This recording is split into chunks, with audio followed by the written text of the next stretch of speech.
Here for the flowers again?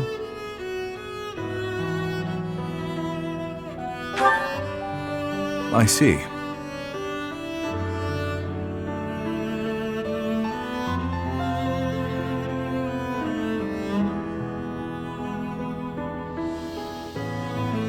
I have two things to say. First, I thank you for supporting His Highness in my absence, but I must also admonish you for taking your own well-being too lightly. On several occasions, I have seen you protect others by putting yourself in harm's way. I am grateful for your efforts, but I feel you should place a higher value on your own life. His Highness relies on you, as do I.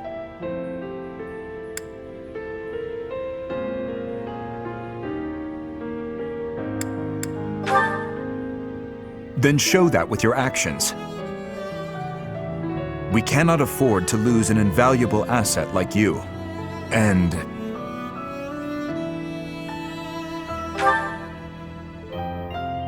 this greenhouse would be a more lonely place without you in it. It would not be fair to the flowers to leave me their only caretaker. Someday, I hope to show you a whole landscape of these flowers in full bloom. Yes, once this conflict is over and His Highness ascends the throne, I believe it can be done. You must live at least until then. Understood? That's true enough. I had not thought much of my own life until now. Except that I would gladly cast it aside for His Highness. That is still true. But now I desire to see the end of this war. Until I can show you the fields of Dusker in bloom, I will go on living.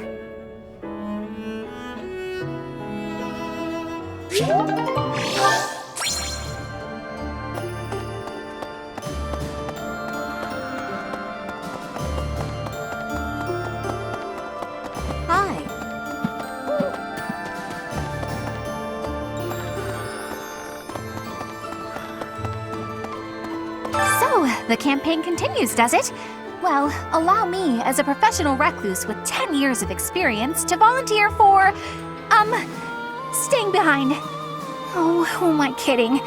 The fighting won't stop until we've defeated Edelgard, will it? Or until we lose, I guess. But there's not much use in thinking about that.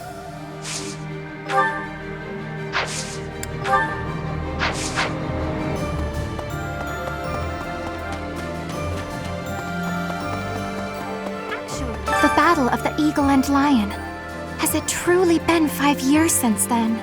Can you recall whether it was before or after I joined your class, Professor? I am glad you have not forgotten. It was shortly after I joined your class. I remember it like it was yesterday.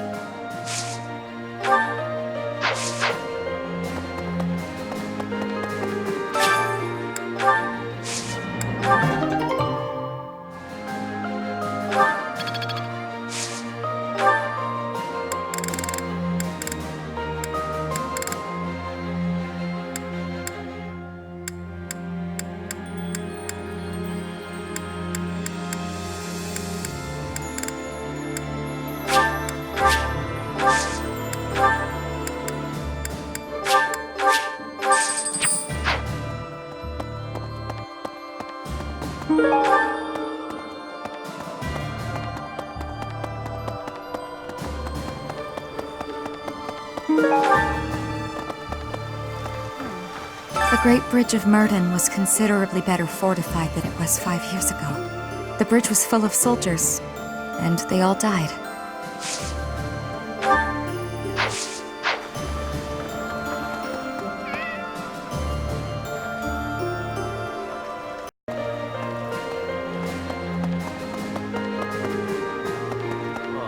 I gotta say, it's tough to keep the fighting spirit alive when you recognize your enemies on the battlefield. So you can't avoid it, huh? How did everything get so messed up? Just because we're fighting someone doesn't mean we gotta hate them. That's probably the worst thing about war. Win or lose, I still get a bad taste in my mouth.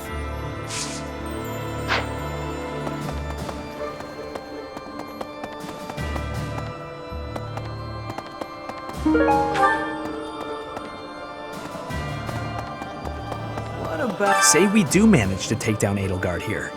What do you think His Highness will do next? As long as there's a plan, I won't complain. I just, want to know there is a plan.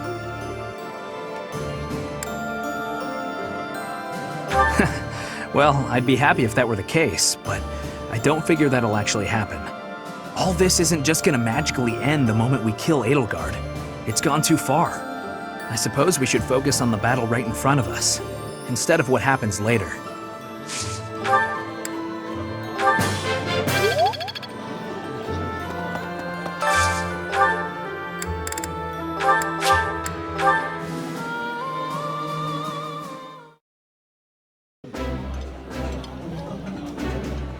Yummy! This is...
So, Claude and my father have made peace.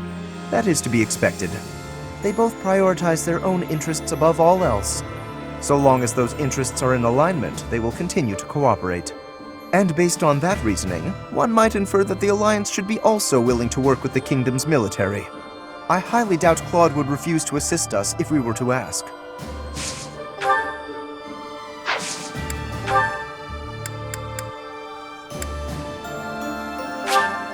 How kind. How...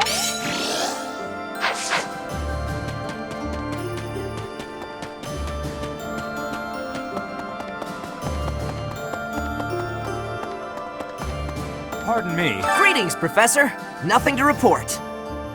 I hear we're sending troops to Gronder Field next. Is that what's what? That whole area is in the territory of House Burgleys. It's famous as the main granary of Fodlan. If we could capture it, we probably wouldn't have to worry about food anymore. Bread for all! Reconnaissance is becoming more of a risk the deeper we move into enemy territory. If I don't come back, assume I'm dead.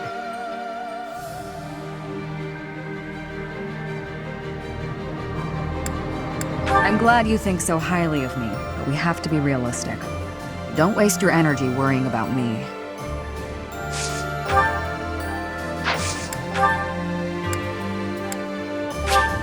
Thanks.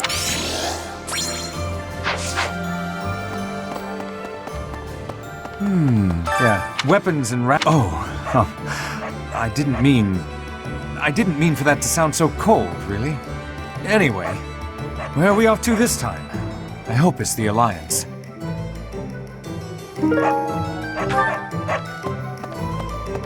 Welcome!